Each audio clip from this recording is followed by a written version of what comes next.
What's up guys, Jam here. Today we'll be covering Chapter 2 of Arc 5. Before we get into the rest of the video, please don't forget to subscribe so you don't miss out on future chapter summaries.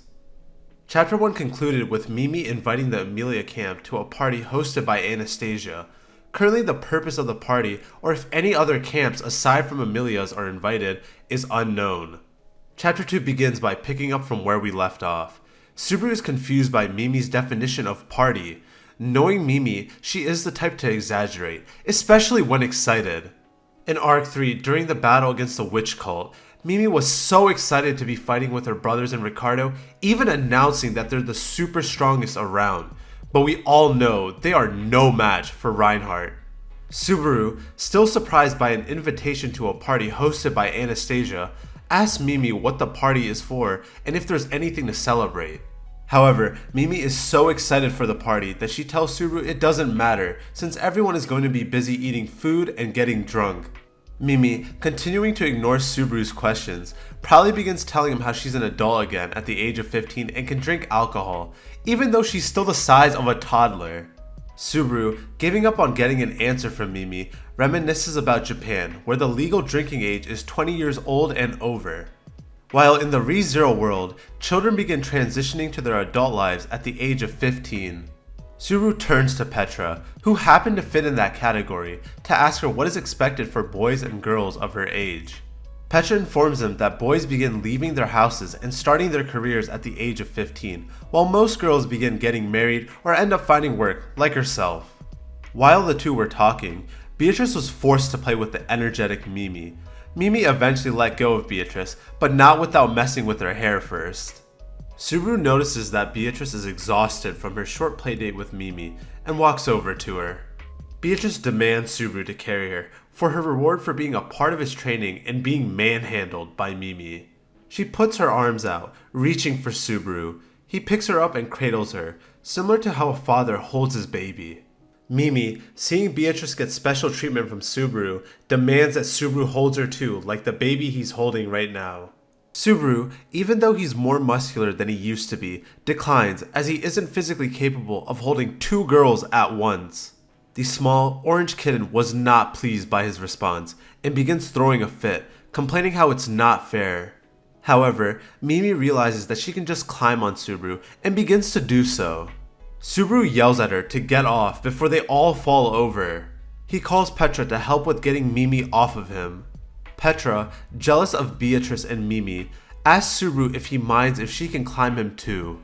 Subaru, already close to collapsing, obviously told her that he does mind. While Subaru is getting jumped by two little girls, a cold voice snaps at all of them, belonging to none other than the pink-haired maid, Ram. Subaru and Petra are terrified, knowing how scary it is to make Ram angry, and the shenanigans stop. Ram does the classic and insults Subaru, by calling him filthy, the kind of filthy that you expect at Super Smash Bros. Tournaments. They begin going back and forth with insults, until Ram ignores Subaru and hones in on Petra. Ram, being one of Petra's seniors, begins scolding her for fooling around in the foyer, instead of fetching Subaru for Emilia. Subaru attempts to take the blame for Petra, but is instantly shut down by Ram threatening to beat him up. Even though Subaru has gotten stronger since Arc 4, Ram can still mop the Roswell mansion floors with his face in her sleep. Ram asks Subaru, Beatrice, and Mimi to go to the upstairs parlor to meet with Emilia and another guest that came with Mimi. Subaru, confused as Mimi had told him that she came all alone, asks Mimi who she came with. Mimi defends herself, as she didn't come with her brothers or Ricardo, but she alone is Joshua's bodyguard. Even though Mimi is technically an adult, I highly doubt she passed kindergarten at this rate. Subaru corrects her by telling her it's bodyguard. Mimi, amazed by this shocking revelation, proceeds to show off her newfound vocabulary by saying bootyguard. Subaru apologizes to Ram for being late, as he didn't know there was another guest with Mimi. Ram accepts his apology and tells him that they need to go now. After that, the group of Subaru, Ram, Beatrice, and Mimi begin walking upstairs to meet Emilia and Joshua. While going up the stairs, Subaru, being curious, asks Ram if anyone else is with Emilia and Joshua. She informs him that since Roswell isn't around at the moment, Otto and Garfield are with them. Subaru jokes that Emilia is safe, as Otto will be her human shield. Even a year later, and even as the new internal affairs minister of the Emilia camp, Otto is quite literally the punching bag of the Emilia camp. The group make it to the parlor. As the door opens, waiting for them is none other than Garfield. Subaru begins making small talk with Garfield. Ram, already frustrated with Subaru's tardiness, kicks him in the back, making him stumble into the parlor. A well-dressed man with long violet hair tied in a ponytail stares at Subaru and Beatrice lying on the floor. Subaru looks up and is greeted by sharp yellow eyes looking back at him with displeasure. The man asks Emilia who the person on the floor is. She apologizes and tells him that he is her knight, Natsuki Subaru. Subaru begins smiling, as hearing Emilia call him her knight brings him joy. He struggled and worked very hard to just earn that title, going from the self-proclaimed knight back in the capital to Emilia's knight who is respected by many due to his achievements of hunting the white whale, the great rabbit, and fighting the witch called Off. While Subaru was lost in thought, Beatrice tells him to snap out of it and to focus, until she yells out in pain. Subaru was squeezing Beatrice without even noticing. He immediately apologizes to her and turns to the man. Subaru introduces himself to the man, and then quickly looks at Garfield, who is still standing at the door. Garfield, always a contrarian, gives him a nod and then gives him the middle finger. Subaru shakes his head in disbelief that Garfield still doesn't know the appropriate context to use the gesture. The well-dressed man then introduces himself. His name is Joshua Jaculius, a representative of the Anastasia camp. Subaru, aware of how his tardiness can reflect poorly on Emilia's faction, apologizes to Joshua, before stopping himself and realizes his last name is similar to someone he knows. Emilia informs Subaru that he is correct, and that Joshua is in fact Julius's younger brother. He stares Joshua down and starts commenting on how similar the two look, having the same violet hair, a similar intense gaze and smile. While pointing out Joshua's features, Subaru had to correct himself several times for slipping out some rude remarks that he would normally give to Julius. While Subaru no longer hates Julius, he still hasn't moved past the royal beatdown Julius gave him back at the capital of Lagunica. Otto, annoyed at Subaru's tardiness and attitude, chimes in, telling Subaru to stop making negative remarks. The two begin exchanging insults with one another. Mimi, always looking to have fun, joins in and starts mocking Otto as well. While Otto can fire back at Subaru and others in the Emilia camp, he can't do the same to Mimi as she is a guest. Any sort of rude behavior towards a guest, much less a political rival, will only cause problems down the line for the Emilia camp. Once Subaru and Otto have stopped bickering, everyone in the room sits down to discuss the reason behind Joshua and Mimi's visit. Subaru, trying to make up for the delay, tries to start the discussion, but is immediately interrupted by Joshua. Joshua, confused at the presence of the small girl in Subaru's lap, points at her and asks who she is. Subaru, trying to answer, is interrupted by Mimi. She tells Joshua to read the room and that it's obvious that Beatrice is Subaru's baby and Emilia is her mom. Finally, she looks at Otto, confused on who Otto is, tells Joshua he is the housekeeper of the family. One day Otto will no longer be the punching bag. Hopefully. Otto, tired of being a punching bag for everyone, fires back at her that he is not a housekeeper and to please stop. Mimi, already excited and having a good laugh, starts chanting housekeeper. Subaru apologizes for not introducing Beatrice to Joshua, then proceeds to introduce Beatrice as the child of himself and Emilia. Joshua's face immediately goes pale and is just baffled. I can't blame him. Imagine being sent for a serious conference, then having to deal with chaos and not complete the task you were given. On top of that, one of the royal candidates for the election decided in 1 year that they would bang and have a child that looks to be 9 years old. Emilia, disappointed in Subaru's introduction of Beatrice, points out how it shocked poor Joshua. I know we kiss, but you can't make babies by kissing. I've been studying. Knowing Emilia and how innocent she is, she very likely said that with a straight face, and the fact that she's studying about it is just pure gold to me. Subaru apologizes to Emilia for bringing it up and not introducing Beatrice properly. Subaru introduces Beatrice as a great spirit and a lolly granny to Joshua. During the 1 year since the events of Arc 4, Subaru has taught Beatrice terms from his world, such as lolly and granny, and so Beatrice, annoyed by Subaru's comment, calls him out by letting him know that she knows that he is mocking her by calling her that. Joshua, still recovering from Subaru's comments, regains his composure and is displeased. Garfield, being overprotective and confrontational, asks him if there's anything wrong with Subaru having a spirit. He tells Garfield that there's nothing wrong with it, just that he realized that Subaru is a spirit knight just like his brother. Joshua then mentions how spirit knights are very rare in this world and that Julius is the only one in the nation of Lagunica. Subaru jumps in and tells Joshua how Julius had helped him out in the battle against the witch cult, but starts fumbling his words. He still finds it very hard to move past the incident in the capital and praise Julius while seeing him as a friend. Otto, frustrated at how much of a mess this meeting has been, remarks how Subaru is unable to come to terms that Julius had helped him out and isn't a bad person. Beatrice turns to Joshua and says it was an odd turn of fate that the other spirit in the nation happened to be his brother. Joshua seems to be offended by Beatrice's comment and asks her for clarification coldly by referring to her as Spirit. Fragile pride may run in his family. I'm looking at you too, Julius. Beatrice, proud of Subaru and herself, smirks and smugly tells Joshua that Julius is just an obstacle in the road for Subaru and her, before Subaru quickly pushes her head down in a bow. He scolds Beatrice for picking fights with people they have met for the first time, then corrects her that he will never beat Julius in being a spirit knight. But to counter this, Subaru doesn't beat people in what they're good at, he instead challenges them to Mario Kart. Subaru really is the type of person to hand the person he's playing against the right Joy-Con with drift. Subaru, trying to amend things, apologizes to Joshua on Beatrice's behalf and that he doesn't have anything against Julius, as well as not being as capable as he is. Joshua praises Subaru for coming to that conclusion, as it's right for him to come to that conclusion given how inferior he is to his brother. Subaru is taken aback by Joshua's comments, as he was trying to amend things and be mature, while Joshua went from 0 to 100. Joshua begins simping for his brother on how amazing he is, while telling Subaru he is nothing compared to him, then starts blushing as he goes on and on about Julius. Subaru is just lost. He turns to the others in the room for help. Beatrice isn't saying anything, Garfield and Otto are speechless, and Mimi is busy pursuing her hot dog eating career by stuffing her face with snacks.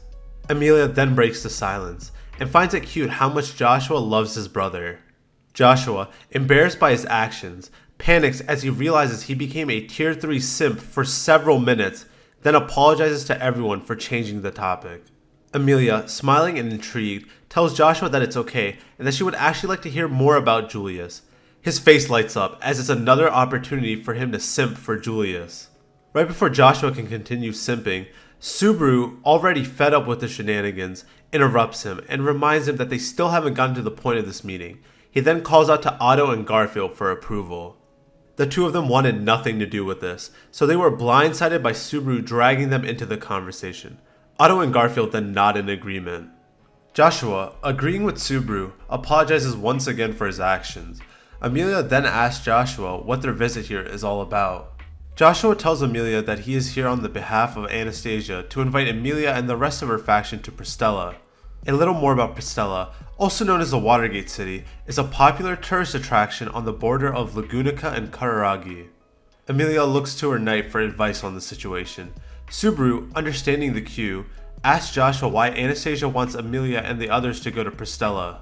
Since the last time they saw each other at the capital, she was not friendly towards Emilia at all. Joshua informs them that Anastasia is inviting the Emilia faction for her benefit specifically, as she has something that Emilia has been looking for. Emilia, confused but curious, wonders what Anastasia has for her. Otto, horrified as his merchant instincts kick in, knows that Emilia fell for the bait. Joshua, knowing that he got Emilia where he wanted her, smiles and tells her that Pristella has a shop that sells spellstones which are used to contain great spirits. On a roll, Joshua drops the bombshell that he knows that she's still looking for one to have a place for Puck to reside in. And that sums up Chapter 2 of Arc 5. This was a great lighthearted chapter. I enjoyed reading this clusterfuck of a meeting and all the character interactions that took place. Seeing Beatrice be confident and proud of her and Subaru's relationship is very adorable and funny, like how she tried to gas Subaru up to be better than Julius as a spirit knight. The older brother and little sister dynamic is still there in full effect, even though the story alludes to it being a father and daughter dynamic. I still personally feel that the brother and sister dynamic is more fitting for them. Mimi is just the perfect troll character for the series. She doesn't care about what is currently going on and just wants to have fun. I love how naturally she just got into the trend of roasting Otto for no reason, and Otto's reactions being priceless as always makes it more hilarious. The introduction of Joshua is certainly interesting, as there wasn't any mention of him in prior arcs, so I wonder if there are any other secret members of other factions that we haven't met yet. Joshua is the complete opposite of his brother. While Julius is a confident and composed individual, Joshua is an unconfident and brash simp. I don't hate Joshua at all though. I'm interested to see what he will add to this arc and to the plot going forward. I wonder if he's a capable fighter or if he's just a merchant with no fighting abilities. However, he seems to be very cunning. He can be savvy as we saw at the end of the chapter.